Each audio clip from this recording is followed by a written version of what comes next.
سبيل الدموع سبيل مريح، تنهدى يا صاحي كي تستريح وبث الدعاء.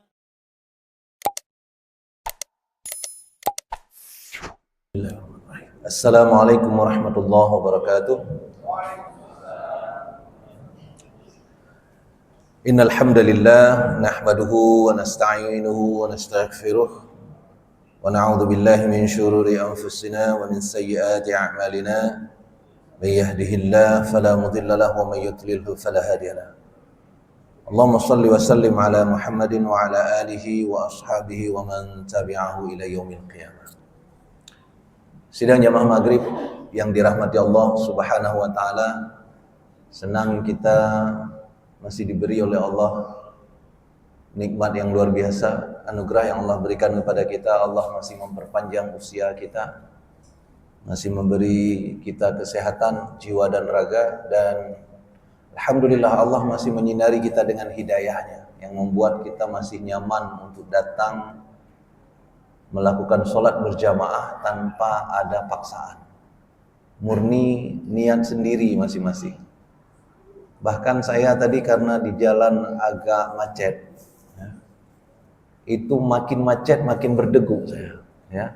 Artinya kapalonyo katelan. Jadi sebegitunya kita ingin mendapatkan nikmat sholat jamaah, ya. Padahal sebenarnya yakin saya bisa dapat, cuman masbuk aja nggak bersedia kita. Nah, begitulah kira-kira, ya. Masbuk saja kita tidak rela. Pengennya dapat jamaah di takbiratul yang pertama, takbiratul ihram, takbir yang pertama. Maka sidang jamaah yang dirahmati Allah Subhanahu wa taala, bersyukur kita luar biasa atas nikmat yang Allah berikan kepada kita, nikmat Islam dan nikmat iman seperti yang kita rasakan. Salam dan salam kita persembahkan kehadiran Nabi besar Muhammad sallallahu alaihi wasallam. Nabi yang Allah utus untuk kita. Bukan saja Nabi ini mengajarkan, tapi juga Nabi ini mempraktekkan, mencontohkan dengan contoh sebaik-baiknya. Tak ada contoh yang lebih baik daripada Nabi SAW. Maka disebut di dalam banyak literatur bagaimana Nabi SAW bersikap, berakhlak dan sebagainya. Maka Allah sendiri menyebutnya wa innaka la'ala khuluqin azim. Sungguh Muhammad, engkau itu punya akhlak yang agung sekali. Padahal Muhammad itu diciptakan sendiri oleh Allah. Muhammad itu dididik sendiri oleh Allah. Akhlak Muhammad jadi begitu, itu diizinkan sendiri oleh Allah, ya. Allah desain menjadi seorang Muhammad yang demikian. Gak jadi sembarangan, itu didesain. Mulai dari orang-orang yang di sekitar Muhammad itu dari kecil ditentukan oleh Allah. Tidak semua orang boleh dekat. Itu sebabnya di antara pamannya misalnya yang dekat dengan Muhammad itu Abu Talib, bukan Abu Lahab. Sempat Abu Lahab yang dekat jadi preman Muhammad, ya. Tapi di-create oleh Allah sedemikian rupa, Abu Talib yang dekat, bukan Abu Lahab. Begitu juga kalau ada hal-hal yang sebenarnya tidak begitu terhubung dengan desain Muhammad untuk menjadi Rasul, Allah buang atau Allah tiadakan. Mungkin sudah pernah kita dengar ketika Muhammad SAW mendengar suara musik dari kejauhan. Waktu masih remaja, Muhammad SAW belum jadi Rasul, mendengar suara musik dari kejauhan. Kemudian Muhammad bertanya kepada temannya, sesama penggembala waktu itu, suara apa itu? Sang teman kemudian mengatakan, itu suara dari pesta perkawinan di sana. Ternyata jamunkan perkawinan karena keyboard. Jadi suara musik dari perkawinan di daerah sana. Karena waktu itu mereka berada di padang pasir, maka suara di padang pasir itu biasanya sampai dengan cukup clear walaupun agak lama datangnya. Karena tidak ada pepohonan yang membiaskan gelombang suara. Jadi didengar dengan baik oleh Muhammad SAW. Diajak oleh temannya, mau kita tengok? Ayo, ya, ayo Muhammad ikut. Ingin menonton festival musik, kira-kira begitulah. Ya, ingin menonton pementasan musik. Tapi sidang jamaah yang dirahmati Allah, apa yang terjadi dalam perjalanan menuju musik itu dibuat oleh Allah Muhammad SAW itu terlelahkan, lelah dia, capek dia, sehingga istirahat di suatu tempat dan tertidur seorang Muhammad. Kapan Muhammad terjaga kembali? Ketika musiknya sudah selesai. Seolah-olah memang Allah sebutkan secara tidak langsung, musik ini tidak begitu bagus untukmu Muhammad, karena itu enggak usah engkau dengarkan. Maka sidang jamaah yang dirahmati Allah Subhanahu wa taala, jangan heran kalau Muhammad SAW itu akhlaknya mulia. Itu baru dari satu sisi. Di sisi lain ada fasilitas yang didapatkan oleh seorang Muhammad yang tidak kita dapatkan oleh kita. Apa itu? Muhammad SAW waktu kecil dibelah dadanya, dibersihkan hatinya. Hati bagian mana yang dibersihkan oleh Allah Subhanahu wa taala? Hati bagian sudur. Saya tidak ingat apakah kita sudah pernah sampaikan di sini, karena ada beberapa kali pengajian saya sampaikan di sini. Sudur itu, ya, sudur itu adalah lapisan hati yang paling luar. Hati itu ada berlapis-lapis dia. Lapisan yang paling luar namanya sudur atau sadri. Lapisan di dalamnya namanya qalbi. Lapisan di dalamnya namanya fuad. Lapisan paling dalam namanya lub. Lub. Lub dengan fuad itu tidak terjamah oleh pengaruh luar. Karena itu kata Allah di dalam Al-Quran, ma kadzabul fuadu ma ra'a. Fuad itu bahkan tidak pernah bohong dia. Jujur dia. Fuad. Hati yang paling dalam. Lub dengan fuad. Maka sering disebut-sebut kalau pengen menanyakan kebenaran, tanyakan pada hati nuranimu yang paling dalam. Apa hati nurani yang paling dalam? Lub sama fuad. Dan Allah kasih fuad itu untuk kita, untuk menjadi modal, supaya kita bisa membedakan dalam perjalanan hidup nanti, mana yang bagus, mana yang enggak. Allah sebutkan di dalam Al-Quran itu, وَجَعَلَ لَكُمُ السَّمْعَ وَالْأَبْصَارَ وَالْأَفْئِدَةِ. Afidah itu adalah jamak dari fuad. Ya. وَجَعَلَ لَكُمُ السَّمْعَ, dan Allah fungsikan kalian pendengaran, وَالْأَبْصَارَ, dan penglihatan, وَالْأَفْئِدَةِ, dan hati nuranimu yang bagian dalam. Untuk apa? لَعَلَّكُمْ تَشْكُرُونَ, surat An-Nahl 78. Atau di dalam surat Al-Muluk, qalilan ma tashkurun. Di dalam surat An-Nahl kata Allah supaya kalian bisa gunakan. Di dalam surat Al-Muluk disebutkan sayang sekali kalian sedikit yang menggunakan. Nah, Nabi SAW, kita tidak cerita fuad, tidak cerita lub ini, bagian dalam. Di luarnya ada qalb. Qalb itu bisa dipengaruhi oleh pengaruh lingkungan. Karena itulah makanya kita berdoa sama Allah agar qalb ini tetap berada di daerah kebenaran. Apa doanya? Allahumma ya muqallibal qulub, tsabbit qalbi ala dinik. Ya Allah, Tuhan yang membolak-balikkan hati, apapun pengaruh dari luar, tolong hatiku jangan diganti. Kita minta sama Allah. Jangan dibalik-balik lagi. Tetapkan dia dalam agamamu. Hati yang paling luar namanya sadar, sadari. Bahasa Indonesia sadar. Ya, itu sebabnya kalau ada orang yang sudah mengamuk, orang yang sudah ngamuk sekali, kita pegang bahunya, kita bilang, sadar nak, sadar, sadar. Nah, apa maknanya? Kita bilang kepada dia, ayolah, sadari kamu itu sedang diracuni oleh lingkungan. Sadar sekarang. Ya. Karena kata Allah di dalam Al-Quran, sadari itu bisa ditembusi oleh setan. Kapan Allah bilang itu? Alladzi waswisu fi sudurin nas. Ya, setan itu bisa memasukkan ide-ide jahat ke dalam sadarnya manusia, ke dalam sadarnya manusia. Dan ketika sadarnya manusia itu dikuasai oleh setan, maka manusia menjadi tidak sadar. Arti tidak sadar, manusia akan berlaku sedikit banyak kayak setan. Kenapa? Karena dia sudah ditembusi dari luar. Nah, fasilitas yang didapatkan oleh Muhammad SAW, bagian ini pun tidak berhasil dikuasai oleh setan. Itu fasilitas yang kita tidak miliki.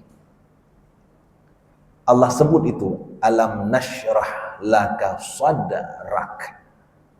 Ya, bukankah kami telah melapangkan dadamu, wahai Muhammad? Bukankah kami sudah melindungi bagian sadarmu, wahai Muhammad? Bukankah kami sudah membersihkan bagian sadarmu, wahai Muhammad? Jadi walaupun ada setan, ide-ide yang jahat datang dari luar ingin menembusi bagian itu, tidak mempan.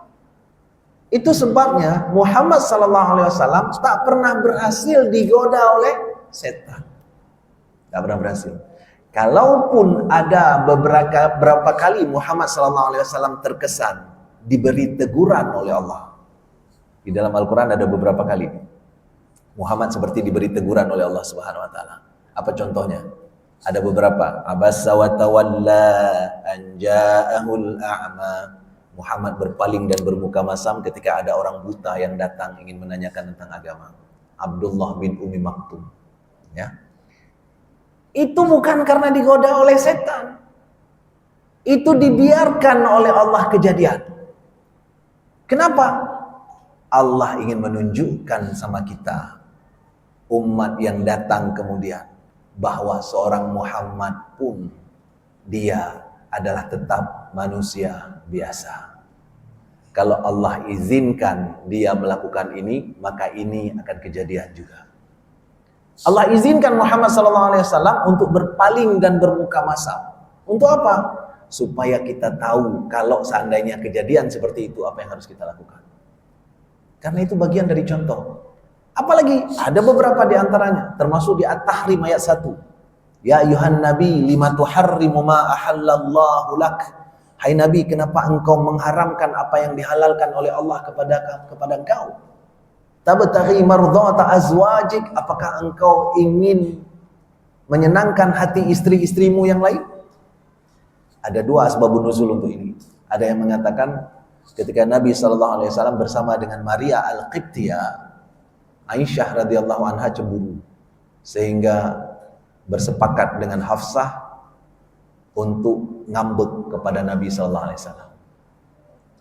Atau yang kedua, ketika Nabi berlama-lama di rumah Zainab untuk memakan madu, Aisyah dan Hafsah cemburu sehingga mereka mengatakan mulut Nabi bau, dan Nabi kemudian mengharamkan madu yang diberikan oleh Zainab. Padahal madu itu halal. Langsung kena tegur dari Allah. Ya. Allah langsung menyebutkan dengan sangat jelas. Ya ayuhan nabi, lima tuharrimu ma ahallallahu lak. Hai Nabi, kenapa engkau mengharamkan apa yang dihalalkan? Tabtaghi mardhata azwajik, engkau ingin menyenangkan hati istri-istrimu yang lain? Langsung. Tapi bukan karena digoda setan. Ini fasilitas yang diberikan oleh Allah kepada Muhammad SAW, dan Allah ingin Muhammad sadar bahwa Allah sudah kasih fasilitas itu. Makanya ketika Allah sampaikan itu kepada Muhammad, pakai pertanyaan. Kenapa pertanyaan itu muncul? Karena Muhammad SAW pernah berada di suasana sangat ragu bahwa Allah masih bersamanya atau sudah meninggalkannya, bahkan membencinya saat itu. Ragu sekali Muhammad. Apalagi ada orang-orang yang mengompori. Salah satu yang mengompori namanya Ummu Jamil. Ummu Jamil itu istri Abu Lahab. Kalau dari namanya, kalau kita artikan ke bahasa Indonesia, Ummu Jamil artinya bunda cantik. Kalau hari ini artinya bunda cantik itu, ya, Ummu Jamil. Cuma perangai aja anak cantik. Ya. Beliau ini mengompori Muhammad. Wahai Muhammad, mana Tuhanmu? Dia nggak datang lagi bawa ayat. Maka Muhammad waktu itu sangat gelisah, sangat risau. Mana Allah, mana Tuhan yang akan membawa ayat berikutnya. Maka disampaikanlah dua surat, kemudian Ad-Duha dan Al-Insyirah, dan di dalamnya ada pertanyaan, alam nasyrah laka sadrak, bukankah kami telah membersihkan dadamu wahai Muhammad? Dada bagian mana yang dibersihkan oleh Allah? Sadar, sadrak, bagian sadar. Bukan bagian qalbi, bukan bagian fuad, bukan bagian lub, tapi bagian sadar. Kalau sadar saja dibersihkan, apalagi qalbi. Karena qalbi, fuad, dan lub itu tadi bagian dalam. Ini fasilitas yang kita tidak punya. Nabi Muhammad SAW punya bagian ini. Ada nabi lain nggak dapat juga fasilitas ini, tapi minta sama Allah. Siapa nabi yang minta fasilitas itu? Nabi Musa alaihissalam. Musa minta kepada Allah, Rabbi syrah li sadri.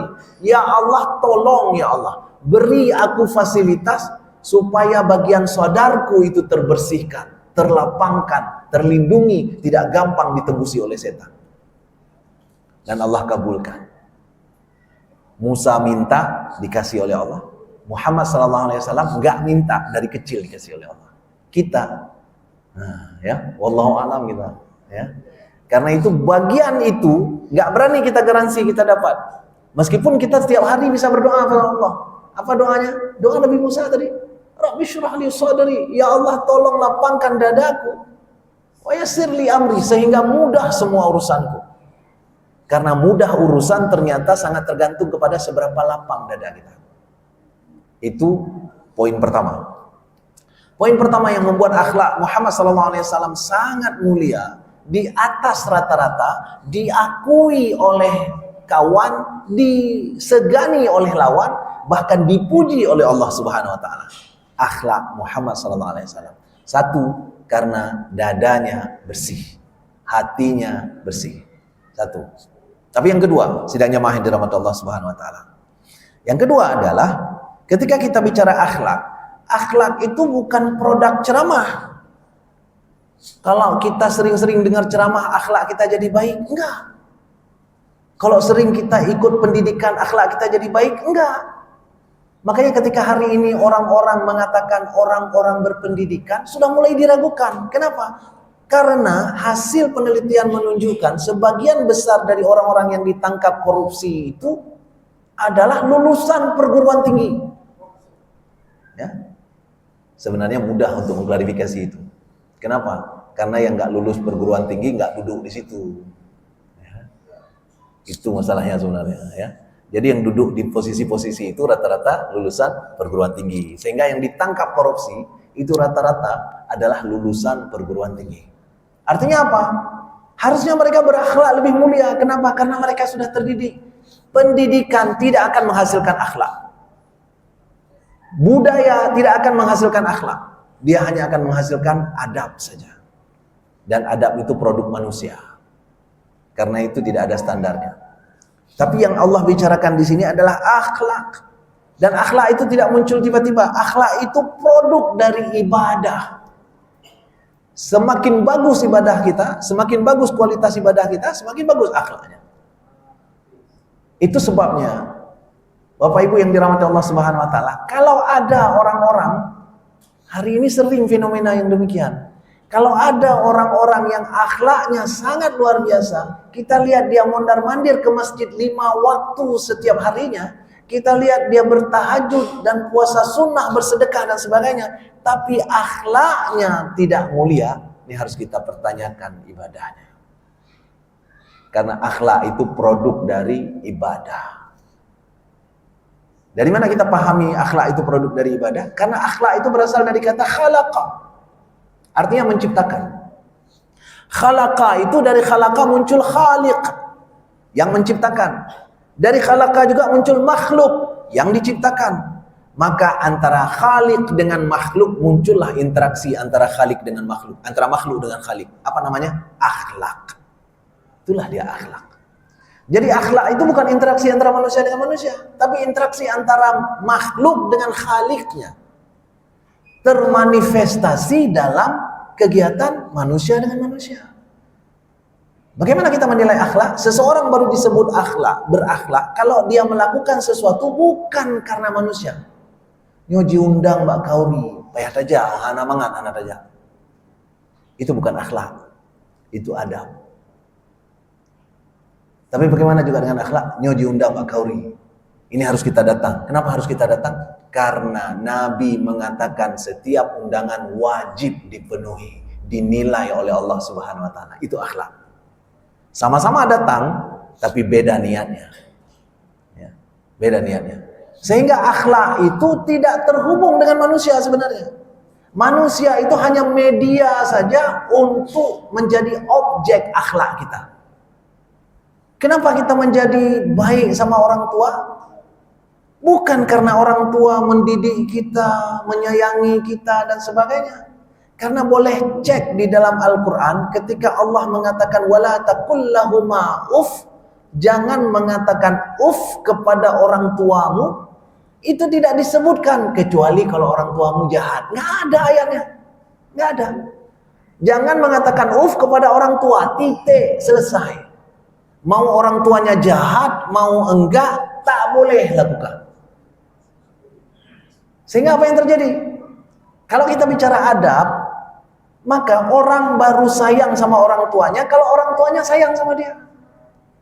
Tapi kalau orang tuanya nggak sayang sama dia, tidak terbersit pikiran sayang dia kepada orang tuanya, hormat dia kepada orang tuanya. Tapi Islam bicara beda. Kamu hormat pada orang tua bukan karena kamu sayang pada dia, tapi karena Allah menyuruhmu melakukannya. Itu akhlak. Itu akhlak.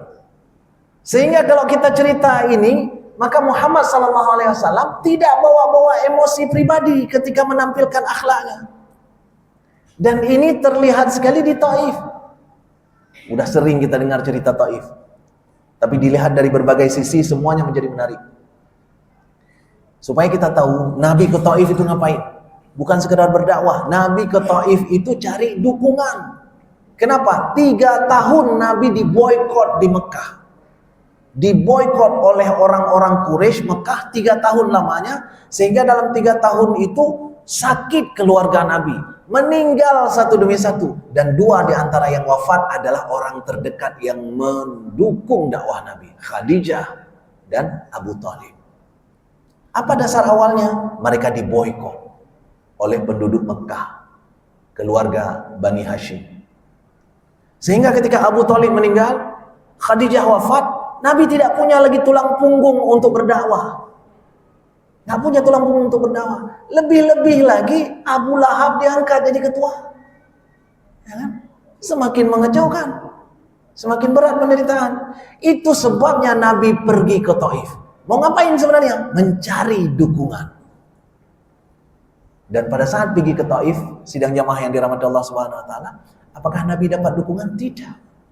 Nabi tidak dapat dukungan, bahkan Nabi diusir, dicaci maki dan dilempari oleh mereka. Nabi tidak dapat dukungan sama sekali. Apa yang terjadi pada saat itu pada Nabi? Ini tidak banyak diceritakan. Nabi sebenarnya waktu itu terluntang-lantung. Kenapa? Karena Nabi tidak boleh berada di Taif, Nabi diusir, tapi Nabi juga tidak boleh lagi masuk ke Mekah. Karena di Mekah semua kubu sekarang sudah sepakat Nabi diboykot. Termasuk Bani Hashim, karena sekarang Bani Hashim bosnya Abu Lahab. Kalau sebelumnya bosnya Abu Thalib. Jadi Nabi mau dapat dukungan di mana coba? Mekah tak boleh lagi masuk, Taif sudah terusir. Nabi mau kemana? Dalam kondisi yang sangat berada di titik bawah itu, datang dukungan. Enggak kaleng-kaleng dukungan datang. Malaikat. Dukungan datang dari malaikat. Apa kata malaikat? Kalau mau Muhammad, aku lemparkan bukit itu ke penduduk Taif. Kalau engkau mau. Sehingga kalau setelah mereka mati semua kena bukit, engkau tinggal di Taif Muhammad. Gitulah kira-kira. Ya. Engkau tinggal di Taif. Yang tidak kena bukit pasti ikut engkau nanti. Kiban Muhammad. Oke. Ya. Bantuan yang ditawari bukan bantuan legal. Tapi bukan ilegal, legal. Formal. Yang benar datang dari malaikat. Tapi saat yang seperti itu, Muhammad masih mengatakan la innahum qaumul la ya'lamun. Mereka seperti itu pasti mereka kurang informasi. Mereka seperti itu pasti mereka belum ngaji. Mereka seperti itu pasti mereka belum tahu. Biarkan mereka dulu, kita doakan supaya anak-anak mereka nanti akan lebih baik dari mereka. Dalam kondisi yang seperti itu, dalam kondisi sangat butuh perlindungan, sangat butuh dukungan. Dukungan datang bukan dari orang, dari malaikat pula, tapi tetap mampu untuk ditepis oleh Muhammad SAW. Kenapa? Karena Muhammad tidak diutus oleh Allah untuk memusnahkan orang. Kenapa Muhammad SAW diutus oleh Allah SWT? Untuk menebar cinta dan kasih sayang. Innama la bu'istu la'ana, innama bu'istu rahmah, kata Nabi SAW. Itu terucap oleh Nabi ketika orang-orang sudah mulai sebel dengan orang-orang Yahudi. Bahkan itu juga pernah terucap ketika orang ini sebel dengan orang-orang Quraisy yang sudah mulai menghina Nabi, menyakiti Nabi dan sebagainya. Para sahabat datang kepada Rasulullah, "Ya Rasulullah, kenapa engkau tidak sebut seperti kata saja untuk mereka?" Karena kalau Nabi yang nyebut beda. Kalau Nabi menyebut misalnya, ya, sekali lagi kamu hina aku, besok kamu tak bisa ngomong selama-lamanya. Itu jadi. Beda dengan kita. Hei, tetap bersumpah ini tetap beroi kan? Kan? Macam katakan gini, ini tetap lagi biasa. Ya. Aku sumpahi kamu jadi kodok, besok tetap manusia dia. Ya kan? Tetap manusia. Nggak mempan punya kita. Tapi kalau Nabi yang sebut ini, jadi. Dan ini sudah pernah dipraktekkan oleh Nabi ketika Nabi mengatakan kepada salah satu anak Abu Lahab, "Ya Allah, kirimkan kepada anak ini serigala terbuas di antara serigalamu." Dikirim oleh Allah. Dicabi-cabi anak Abu Lahab yang itu. Padahal itu sudah dibayar penjaga, dibayar pengawal untuk mengawali. Apa yang terjadi? Pengawal-pengawal ketidur. Ya. Dan khusus datang untuk mencabi-cabi anak satu ini. Kalau Nabi ngomong beda, maka ketika orang-orang menyebutkan, "Wahai Rasulullah, kenapa engkau tidak sebutkan ini saja untuk mereka?" Apa kata Rasulullah? "Innama la bu'istu la'ana, innama bu'istu rahmah." Aku tidak diutus untuk melaknat orang, apalagi untuk memusnahkan. Aku diutus untuk menebar kasih sayang. Itu Nabi SAW. Kenapa sebegitu mulianya akhlak Nabi SAW? Hatinya sudah dibersihkan. Yang kedua, ibadah Nabi, habis waktu nih. Waktu 7 menit lagi. Jadi ibadah Nabi itu menjadi pembeda antara kita dengan Nabi SAW. Itu sebabnya. Nah, ini baru kita mau ambil kesimpulannya. Mau kita ambil apa yang harus kita amalkan. Karena itu kalau kita ingin dapat akhlak seperti akhlak Nabi, apa yang harus kita lakukan? Kalau bagian pertama tadi itu bukan kita yang menentukan. Bagian hati kita dibersihkan atau tidak itu Allah yang punya urusan. Gak bisa kita yang buat. Tapi bagian kedua kita bisa usahakan. Apa bagian kedua? Bagian pertama tadi Allah membersihkan hati Nabi. Ya, Allah membersihkan hati Nabi. Sering kita dengar bahwa dada Nabi dibelah, ya kan? Sering kita dengar cerita itu. Tapi bagian kedua, Nabi SAW beribadah kepada Allah dengan ibadah yang paripurna. Dan ibadah inilah yang melahirkan akhlak yang mulia.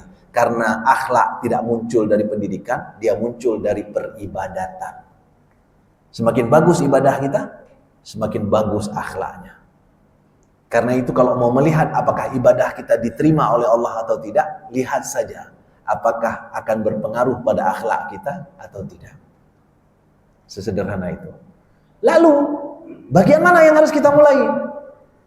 Salah satu hadis yang sangat masyhur itu adalah "Sallu kama ra'aitumuni usalli," kata Nabi. Solatlah seperti kalian lihat aku solat. Solatlah seperti kalian lihat aku solat. Kenapa solat yang dijadikan redaksi oleh Nabi? Padahal sudah jelas kita bukan solat saja, kita puasa pun seperti Nabi puasa. Kita haji pun seperti Nabi haji. Kita zakat seperti Nabi zakat. Semua ibadah kita lakukan seperti Nabi lakukan. Ya kan? Itu yang kita sebut, kita ikuti Nabi SAW. Tapi kenapa solat yang disebutkan? Karena solat penentu semua amal ibadah yang lainnya. Hebat sekalipun, sempurna sekalipun kita puasa, kalau solat kita tidak benar, puasa-puasa tidak diperiksa. Karena awwala yuhasabu yaumal qiyamah as-shalah. Ya, yang pertama sekali dihisab di hari kiamat adalah solat. Karena itu kalau sholatnya benar, baru yang lain diperiksa. Kalau sholatnya tidak benar, yang lain jangankan diperiksa, jangankan diterima, diperiksa aja enggak. Itu sebabnya Nabi tekankan bagian ini. Yang disebut oleh Nabi dalam redaksi adalah sholat. Sallu. Tidak pernah disebutkan sumu kama ra'aitumuni misalnya. Tidak pernah. Puasalah seperti kalian lihat aku puasa. Ada hadisnya. Yang ada adalah sallu kama ra'aitumuni usalli. Kenapa? Itu penentu akhlak. Penentu akhlak ada di sholat. Dan sholat Nabi itu terbaik. Terbaik sholat Nabi. Maka itu supaya kita punya poin yang kita bawa pulang. Ya, mulai malam ini kita coba sholat seperti yang sholat Nabi lakukan. Bagaimana sholat Nabi lakukan? Yang pertama, Nabi selalu sholat di mana azan berkumandang dan tepat pada waktunya. Dan yang menarik adalah Nabi tak pernah masbuk. Kenapa Nabi tak pernah masbuk? Karena emang Nabi imamnya. Ya. Karena kalau Nabi belum datang, mereka tunggu. Pernah itu waktu Nabi sudah mulai sakit parah menjelang ajalnya. Itu mereka belum sholat. Nabi sudah pingsan-pingsan di rumah. Nabi pingsan, nanti beberapa menit kemudian bangun Nabi, kemudian tanya kepada Aisyah, apakah mereka sudah sholat? Aisyah mengatakan, belum ya Rasulullah. Ambilkan aku air, aku mau wudu. Nabi wudu, rencananya Nabi mau sholat, mau ke sana. Setelah wudu Nabi pingsan lagi. Berulang-ulang seperti itu, sampai akhirnya kemudian Nabi menyuruh Abu Bakar yang memimpin sholat. Jadi ini trik pertama, supaya sholat tepat pada waktunya, tidak masbuk, jadi imam. Jadi imam. Belajar habis-habisan supaya pantas menjadi imam. Ya. Supaya pantas menjadi imam. Imam tak pernah masbuk. Ya. Sama seperti saya pernah ditanya oleh seseorang, Ustaz, kayak mana caranya? Saya itu kan kalau Jumat susah kali karena siang. Jadi pantang khatib naik ke atas, langsung tidur saya. Ya. Dia tanya sama saya, kayak mana caranya supaya nggak tidur saat khutbah Jumat, Ustaz? Saya bilang sama dia sederhana, jadi khatib. Saya bilang sama dia, saya alhamdulillah setiap Jumat ada jadwal khatib. Tadi Jumat jadwal khatib di Kesdam, apa namanya, di Kodam. Apa namanya? Kodam. Babul Mawaddah di Penayung, ya kan? Tadi di situ. Dan alhamdulillah karena setiap Jumat dapat jadwal khatib, setiap Jumat nggak pernah tidur saya. Kan nggak mungkin khatib tidur. Cini pikir khatib tidur. Alhamdulillah. Ya. Kaham mungkin. Ya. Dan itu benar memang. Kalau betul-betul mau ikut Rasulullah, maka sampai ke situ pun harus kita siapkan diri kita. Kalau enggak, sedih kita kadang-kadang. Waktu diuji ke imam, hanya jelas soal ujungnya ya. Akhirnya masuklah seseorang. Dan sering sekali orang kita Aceh, kalau kita ke Jawa, itu begitu dia tahu kita Aceh, yang lain nggak berani jadi imam. Kita disuruh ke depan. Itu sebabnya kalau merasa orang Aceh, siapkan diri untuk menjadi imam. Penting itu. Penting itu. Nah, sidang jamaah yang dirahmati Allah Subhanahu wa taala, itu sholat Nabi. Nabi jadi imam, Nabi tak pernah masbuk, Nabi sholat selalu jamaah, dan Nabi tepat pada waktunya sholatnya. Itu baru kita bahas sholat wajib. Sholat sunnah. Ada sholat-sholat khusus yang tak pernah ditinggalkan oleh Nabi SAW. Dalam beberapa riwayat disebutkan, sholat-sholat yang tak pernah ditinggalkan oleh Nabi SAW adalah qiyamul lail, tahajud, ya kan? Sholat witir, sholat sebelum subuh. Ada riwayat lain nanti yang mengatakan duha dan sebagainya. Ya, itu semua sholat sunat itu dilakukan oleh Nabi Sallallahu Alaihi Wasallam. Dan tahajud Nabi beda sama tahajud kita. Kalau kita agak kebalikan dengan Nabi. Nah, kalau kebalikan dengan Nabi berarti kan menyelisihi Nabi. Bid'ah. Ya. Apa contohnya? Kebalikan dari Nabi. Kalau Nabi, sholat wajibnya ketika beliau jadi imam, beliau baca pendek. Sholat sunnahnya ketika sendirian, beliau baca panjang. Kita waktu jadi imam, kita baca panjang. Waktu sholat sunat sendirian, kau pendek-pendek. Kau pendek-pendek. Itu kebalikan dari Nabi. Memang cerita pendek panjangnya Nabi relatif juga. Seberapa pendeknya Nabi? Yang paling pendek yang disebutkan dalam riwayat adalah sholat maghrib.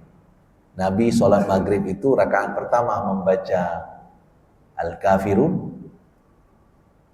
Banget. Rakaat kedua membaca Al-Ikhlas. Yang baca yang lain nggak salah. Jangan nanti dikira bid'ah langsung. Ya. Jangan gampang kali membid'ahkan ya. Nyahana ka baca Al-Ikhlas menawa bid'ah ya.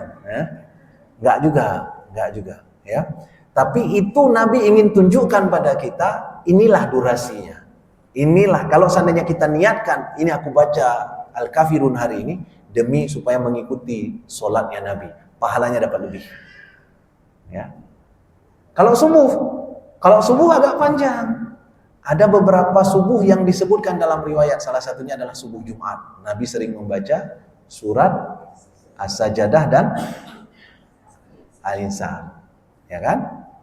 Kalau kita As-Sajdah pun dipotong 2. Itu pun dah protes jemaah. Ya. Panjang tak ada baca, karena merah orang batuk. Betul ya. Mandum tiba-tiba semua batuk. Ya kan? Kenapa? Karena sidang jamaah yang dirahmati Allah Subhanahu wa taala, kita masih menganggap sholat menjadi beban. Itu yang ketiga, ya. Itu yang ketiga, dan kita mau tutup nih karena udah azan Ustaz ya? Belum. Oh, ada kode, baik. Yang ketiga adalah Nabi menganggap sholatnya itu istirahat. Maka ada hadis yang sangat terkenal, banyak. Bagaimana bunyi hadisnya? Ya Bilal, kata Nabi, hai Bilal, aqimis shalah arihna biha. Atau di dalam beberapa riwayat yang lain ada disebutkan, ya Bilal, arihna bis shalah. Sama juga itu, maksudnya sama. Apa maknanya? Wahai Bilal, tolong azan, aku mau istirahat. Jadi azan Bilal, aku mau istirahat. Apa itu istirahat? Sholat. Itu sebabnya dalam acara-acara sholat dengan istirahat disatukan. Isoma. Nah, kan? Kamu tahu kan? Istirahat, sholat, makan. Kalau diikuti betul-betul seperti itu, bagus sekali. Yang pertama harus dilakukan adalah istirahat. Apa itu istirahat? Ya sholat. Baru kemudian makan. Tapi rata-rata kejadian ketika workshop, ketika seminar, bani tebit dari seminar, makan nilai. Oleh makan, merokok oleh mana? Ya. Habis rokok, kai hoi temong dalam. Semayang kaki untuk undang-undang jamaah. Ya. Jadi sidang jamaah yang dirahmati Allah Subhanahu wa taala, kalau kita betul-betul mengikuti ibadahnya Nabi, minimal sekali sholatnya dulu, kita mulai dari situ. Maka lihatlah perubahan dalam akhlak kita akan terlihat pelan-pelan. Dan itulah yang disebut oleh Nabi SAW. Innama bu'istu liutammima makarimal akhlak. Aku diutus untuk memberitahu kalian bagaimana akhlak yang mulia, dan kalian harus punya itu, kata Nabi.